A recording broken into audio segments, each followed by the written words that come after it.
तो फ्रेंड्स, अब हम बात करते हैं ब्रिज रेक्टिफायर के बारे में। तो देखिए दोस्तों, आपका जो सेंटर टेप ट्रांसफार्मर रेक्टिफायर था, उसके अंदर हमें एक ट्रांसफार्मर की आवश्यकता होती है जो सेकेंडरी में सेंटर टेप हो, और उस ट्रांसफार्मर के कारण उस रेक्टिफायर जो सर्किट होता है उसका जो कॉस्ट है वो बढ़ जाता है।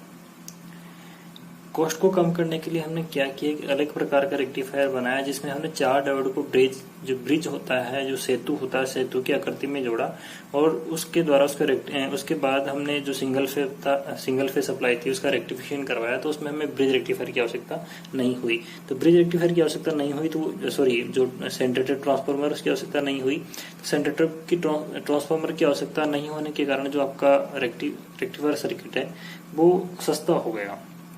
तो देखिए दोस्तों, इसमें किस प्रकार से अपना सर्किट काम करता है और ये कैसे कैसे बनाया जाता है।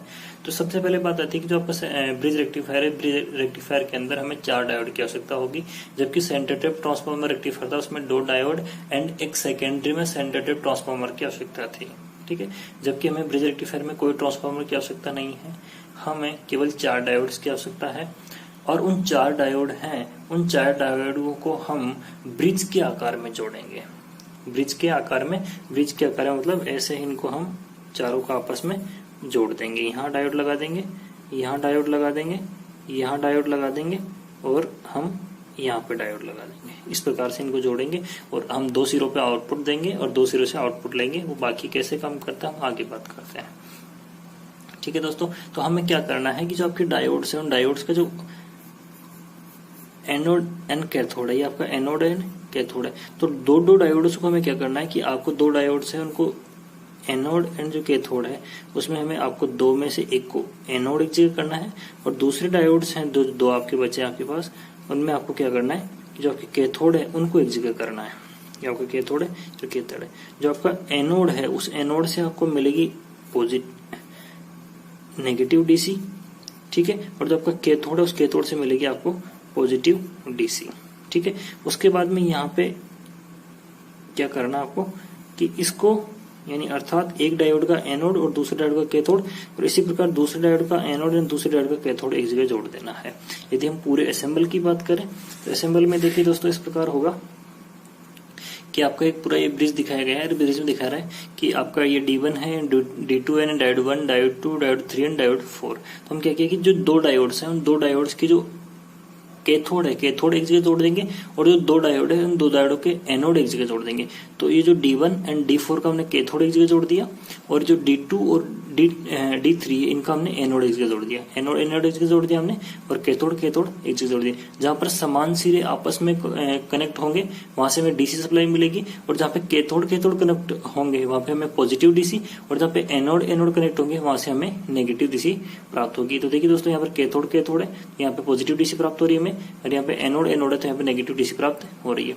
इसी प्रकार जो अब बाकी बचा है D2 और जो D1 का है, वो D2 का कैथोड है और D1 का एनोड है, अर्थात जो 2 डायोड है इनके एनोड कैथोड एक जगह रखे हैं। इसी प्रकार जो 2 शेष बचे उनके कैथोड और एनोड एक जगह रखे हैं। तो जहां से एक डायोड का कैथोड और दूसरे डायोड का एनोड कनेक्ट हो रखा है वहां पे हम एसी सप्लाई देंगे। इसी प्रकार यहाँ पे कैथोड एनोड एक जगह हो रखा है, तो यहाँ से हम एसी सप्लाई देंगे। तो इन दोनों पॉइंटों पर हम एसी इनपुट देंगे और यहाँ से हमें डीसी आउटपुट प्राप्त होगी। तो किस प्रकार से काम करता है, यहाँ पे दिखाया गया है कि मान लो फर्स्ट कंडीशन में आपको नेगेटिव साइकिल्स आ रहा है, जो आपकी इनपुट एसी है उसका नेगेटिव साइकिल्स है, ये पॉजिटिव आपकी, ये नेगेटिव है, ये आपका 0 है।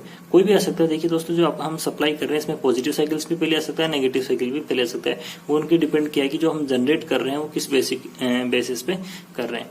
तो यहाँ पे नेगेटिव साइकिल्स आया, तो नेगेटिव साइकिल्स आया तो हम मानते हैं कि यहाँ से हमारा नेगेटिव साइकिल्स आ रही है और यहाँ से हमारा पॉजिटिव साइकिल्स आ रही है।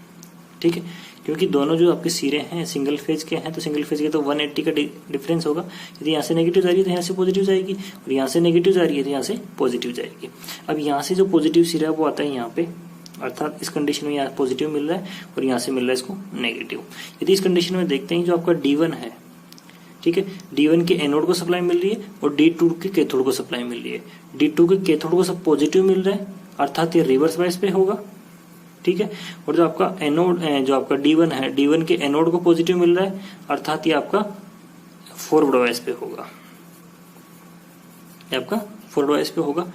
ठीक है, इसी प्रकार यहाँ से जो नेगेटिव सप्लाई आ रही है वो नेगेटिव सप्लाई कहाँ आएगी, वो यहाँ आएगी, और यहाँ करके क्या हो रहा है यहाँ करके वो D4 के एनोड को मिल रही है और D3 के कैथोड को मिल रही है। तो D4 के एनोड को मिलेगी तो आपका D4 है ये रिवर्स बायस पे हो जाएगा, ठीक है। इसी प्रकार जो D3 के कैथोड को मिलेगी नेगेटिव, ठीक है, तो आपका ये फॉरवर्ड बायस पे होगा, आपका फॉरवर्ड बायस पे होगा। फॉरवर्ड बायस पे होगा तो यहाँ से ये इसको करंट को फ्लो करवाएगा, ठीक है, क्योंकि फॉरवर्ड बायस में करंट फ्लो होती है। तो यहाँ से जो आपका हाफ साइकिल से वो निकलेगा, निकल करके हमें आउटपुट में जाएगा। इसी प्रकार यहाँ से जो है आपका ये रिवर्स बायस पे, इसमें करंट का फ्लो नहीं होगा, आपका D1 फॉरवर्ड बायस पे है तो यहाँ से करंट फ्लो करके यहाँ करके इस सर्किट में से फ्लो होने लगेगी, ठीक है। तो समझ में आ रहा है किस प्रकार कि जब हम इसको हाफ साइकिल की बात कर रहे हैं, वो पॉजिटिव यदि नेगेटिव साइकिल से आ रहा है या पॉजिटिव साइकिल से आ रहा है, कोई भी साइकिल से आ सकता है। हम मानते हैं कि जो एक सिरा है ये आपका ए सिरा है एंड आपका बी सिरा है। ए सिरे पे पॉजिटिव साइकिल्स आ रही है और बी सिरे पे नेगेटिव साइकिल्स आ रही है। तो ये ए सिरे पे जो पॉजिटिव साइकिल्स आ रही है इसको D1 पास करवा रहा है, और जो बी सिरे पर आपकी जो नेगेटिव साइकिल्स आ रही है और वो कौन पास करवा रहा है आपका, उसको D3 पास करवा रहा है, ठीक है। जब पॉजिटिव यहाँ पे कोई पॉजिटिव साइकिल्स आ रही है, नेगेटिव साइकिल आ रही है ना, फर्स्ट जो आपकी साइकिल्स है उसके अंदर 2 डायोड आपके रिवर्स बायस पे होंगे और 2 डायोड आपके फॉरवर्ड बायस पे होंगे, ठीक है। तो उस कंडीशन में क्या हुआ कि यहाँ से हमें पॉजिटिव डीसी मिल गई क्योंकि पॉजिटिव साइकिल्स पास करवा रहा है ये, ठीक है, और यहाँ से हमें यहाँ पे हमें नेगेटिव डीसी मिल गई क्योंकि जो आपका D3 है नेगेटिव साइकिल्स पास करवा रहा है। और इसी प्रकार जो आपका D1 है यहाँ से हमें पॉजिटिव साइकिल्स पास हो रहा था, हमें यहाँ पर पॉजिटिव डीसी मिल गई, ठीक है। एक ही कंडीशन में दोनों पूरा जो आपका है करंट फ्लो हो रहा है, ठीक है। तो यहाँ पर हमें पॉजिटिव डीसी और नेगेटिव डीसी प्राप्त हो गई। इसी प्रकार में ये अगली जो इनपुट साइकिल है उस इनपुट साइकिल का पहले नेगेटिव साइकिल से तो पॉजिटिव साइकिल से आएगा। जब पॉजिटिव साइकिल से आएगा तो यहाँ पहले क्या आ रहा था, नेगेटिव पॉजिटिव आ रहा था, तो अब क्या हो जाएगा नेगेटिव, क्योंकि हम साइकिल से उल्टा हुआ है तो यहाँ पे इनपुट जो है उल्टी हो जाएगी और यहाँ पे क्या जाएगा पॉजिटिव आ जाएगा। जब ए पॉइंट पे नेगेटिव आ रहा है और बी पॉइंट पे पॉजिटिव आ रहा है तब क्या होगा कि यहाँ से जो आपका है नेगेटिव जाएगा, ठीक है, अर्थात कह सकते हैं कि नेगेटिव सिरे की तरह काम करेगा। तो नेगेटिव सिरा किसको मिलेगा, D1 को मिलेगा एंड D2 को मिलेगा। जब D1 को मिलेगा तो आपका एनोड को मिल रहा है, अर्थात ये रिवर्स बायस पे होगा। इस कंडीशन में ये रिवर्स बायस पे होगा। और जब आपके D2 को मिल रहा है तो आपका D2 किस में होगा, फॉरवर्ड बायस में होगा, फॉरवर्ड बायस में होगा। तो उस कंडीशन में आपका D2 फ्लो करवाएगा, उसको D2 फ्लो करवा के कौन सा साइकिल आ रहा है, यहाँ पे नेगेटिव साइकिल आ रहा है, तो D2 फ्लो करवा के इसको यहाँ भेजेगा और यहाँ से सप्लाई जाएगी नेगेटिव, ठीक है। तो एट ए टाइम जब नेगेटिव यहाँ साइकिल था तो भी इस पॉइंट से जो आपका सी ए पॉइंट मान लो ये डी है तो सी से हमें नेगेटिव मिल रहा था, लेकिन जब यहाँ पे इनपुट सप्लाई का पॉजिटिव साइकिल आया उस कंडीशन में भी सी से हमें क्या मिल रहा है, नेगेटिव साइकिल्स मिल रहा है। और इसी प्रकार यहाँ से जो पॉजिटिव साइकिल्स आएगा, बी पॉइंट से जो पॉजिटिव साइकिल्स आएगा वो जाएगा यहाँ पे, यहाँ जाएगा तो एक D3 के कैथोड को मिलेगा एंड जो D4 है उसके एनोड को मिलेगा। तो D3 के कैथोड को मिलने पर ये रिवर्स बायस में हो जाएगा, तो इसमें करंट का प्रवाह नहीं होगा। इसी प्रकार जो आपका D4 है उसके एनोड को मिलेगा तो फॉरवर्ड बायस पे होगा और फॉरवर्ड बायस पे होने के कारण इसमें करंट का फ्लो होगा, और करंट का फ्लो होगा तो यहाँ से हमें पॉजिटिव मिल जाएगा, ठीक है। तो जब अपना पॉजिटिव साइकिल्स हो या नेगेटिव साइकिल्स हो, जो पहले जो अपने सिरे बन गए अर्थात जहां से जो 2 एनोड मिल रहे हैं वहां से हमें नेगेटिव सप्लाई डीसी और जहां से 2 कैथोड मिल रहे हैं वहां से पॉजिटिव सप्लाई मिलेगी। और इस प्रकार से ये साइकिल्स हमें चलते रहेंगे, ऐसे आगे बढ़ते रहेंगे। तो यहाँ पर ये दिखा जा रहा है कि जो पहला आपका हाफ साइकिल्स है, ठीक है, उस कंडीशन का है ये दूसरा हाफ साइकिल्स है। जैसे मान लो पॉजिटिव का है तो ये नेगेटिव का है, ये फिर पॉजिटिव फिर नेगेटिव फिर पॉजिटिव फिर नेगेटिव, ऐसे ही चलता रहेगा। तो इस प्रकार से हमने यहाँ पे जो आपका इनपुट एसी था उसके जो इनपुट एसी के फुल जो पूर्ण वेव है, पूर्ण चक्कर है, उस पूर्ण साइकिल्स को हमने डीसी में कन्वर्ट कर लिया, एक डीसी में कन्वर्ट कर लिया। और यहाँ पे हमेशा डीसी पॉजिटिव मिल रहा है और यहाँ से हमें नेगेटिव मिल रहा है। हमें विशेष ध्यान ये रखना है कि जहाँ पे 2 कैथोड मिलते हैं वहाँ पे डीसी पॉजिटिव मिलता है, और जहाँ 2 एनोड मिलते हैं वहां से हमें डीसी नेगेटिव मिलता है, और जहाँ पे एक कैथोड एनोड मिलता है इसको इनपुट सप्लाई करते हैं हम, ठीक है। तो अब देखते हैं कि इसके आउटपुट में वोल्टेज कितना मिलेगा और इसका जो एफिशिएंसी कितनी है।